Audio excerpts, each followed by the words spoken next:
The Making of a Nation, a program in special English.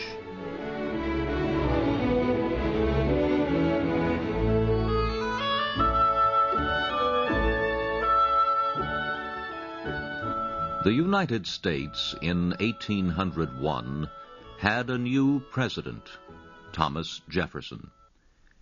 With him, a new party had come to power, the Republican Party, which would later be called the Democratic Party. The United States now had a two-party system. On taking office, Jefferson spoke of the bitter struggle between his party, the Republicans, and the Federalist Party of Alexander Hamilton. But Jefferson held out the hand of peace and friendship to the Federalists. He said, "We are all Republicans. We are all Federalists. Let us unite with hearts and minds. Let us have peace and love in our relations with each other." That is our story. Thomas Jefferson, third President of the United States, thus held out the hand of friendship to the Federalists. But Alexander Hamilton did not accept it. As Jefferson became president, Hamilton made a speech attacking Jefferson. Hamilton had decided to continue fighting the democratic movement in the United States. This did not worry Jefferson. He was sure he could show even the Federalists that his program was good for all. Of course, he said, the top leaders of the Federalists, men like Hamilton, could never be changed. But he was more interested in bringing their followers to his side. Jefferson was a happy president in those early days of 1801. Jefferson said, "We can no longer say that there is nothing new under the sun. What we have done in this country is all new. The force of public opinion is new. But the most important and pleasing newness is that we have changed our government without violence. This shows a strength of American character that will give long life to our republic. We have proved that freedom of the press, freedom of speech, and freedom of thought are necessary in a healthy nation. Let men argue with each other.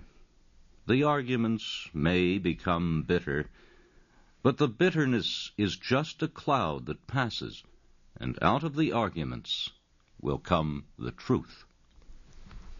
As for the Federalist leaders, they too, except for Hamilton, were pleased. President Jefferson had said in his inaugural speech, "We are all Republicans. We are all Federalists." This, the Federalist leaders said, showed that Jefferson would not even think of trying to destroy their program. George Cabot, the strongest Federalist leader in New England, usually agreed with Hamilton. But now he did not. Cabot said, "I believe that our new president wants to stay out of war. We do not have to worry any longer that he plans to join France against England. He is friendly to us and wants our help. Therefore, I am sure that he will not dismiss any of our people from their government positions." Another Federalist leader, Timothy Pickering, the Secretary of State under President Adams, said, "I am satisfied that Jefferson will not make any important changes in government policy, and that he will depend for support more on us Federalists than on the Democrats. During those first few weeks of the new government, the Federalist leaders really believed that Jefferson was afraid of them, that he had surrendered to them, and would soon be destroyed as the leader of the Republican Party. One Federalist wrote, "Soon Jefferson will feel the bite of his dirty Democrats when they attack him." Jefferson soon did hear complaints from Republican leaders who felt he was being too kind to the Federalists. William Giles, a Jeffersonian leader in Virginia, wrote, "Of course, I am very pleased by the President's inaugural speech. The President's program is correct. It agrees with the opinions of the people. But I still think that the President's success will depend on how he carries out his program. Let him offer friendship to the Federalists, but he must not permit friendship to become weakness.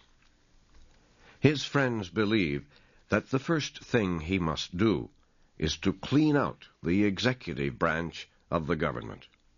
He must dismiss from office all men who are enemies of the Republican program." Even James Monroe wrote a strong letter to the President.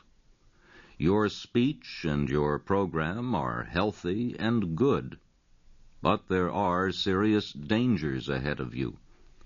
There are two parties in this country, not one.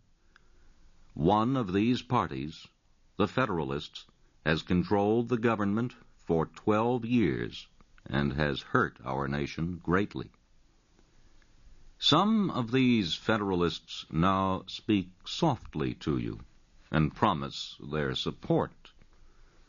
But you must remember, too, that there are thousands of good Republicans who have always supported you. If you keep Federalists in office, if you appoint Federalists to office, many of these good Republicans will stop believing in you. Certainly, there is no reason why you should give jobs to men who worked for the Federalist government of John Adams. Certainly, you must throw out the officials of the last government who stole money and sold their services. Do this, and you will give strength to our Republican movement. Please understand me. I am speaking only of high offices. I do not ask that you dismiss small officials because they are Federalists. They have a right to their political beliefs. Let them keep their jobs. This will show that you are a president who can accept different political opinions." As the Federalists and the Republican leaders kept asking Jefferson for positions in the government, the President was thinking of his cabinet. He quickly decided who would be his Secretary of State and Secretary of the Treasury. James Madison of Virginia, Jefferson's old friend and the father of the Constitution, would be Secretary of State.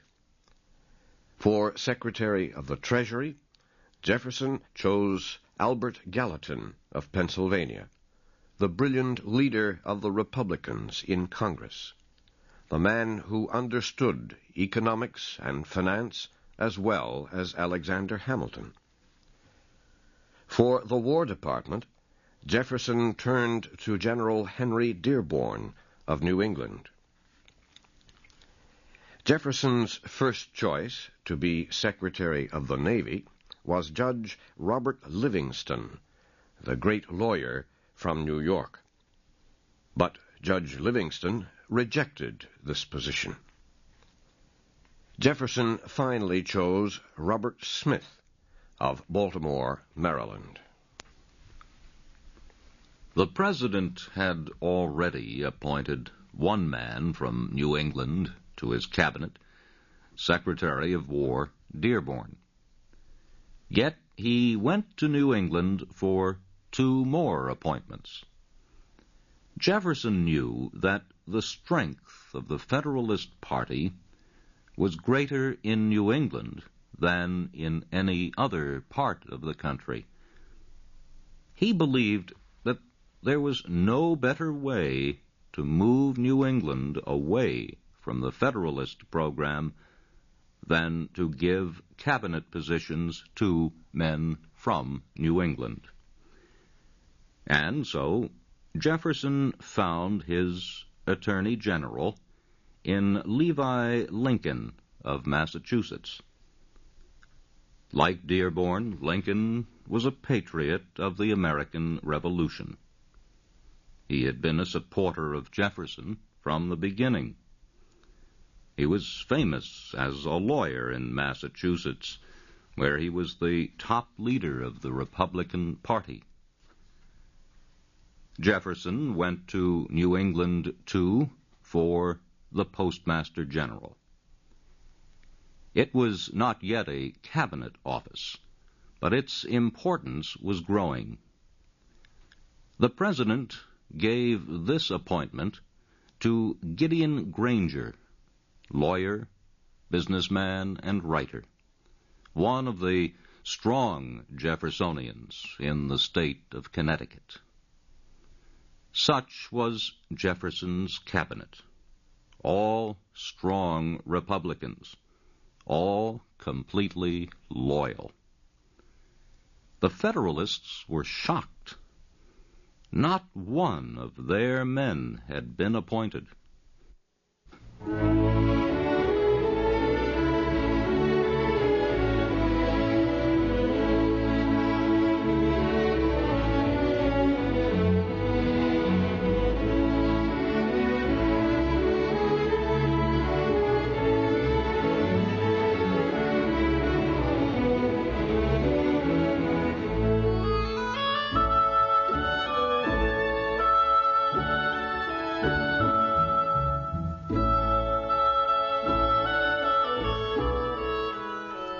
You have been listening to the special English program, The Making of a Nation. Your narrators were Stuart Spencer and Jack Weitzel.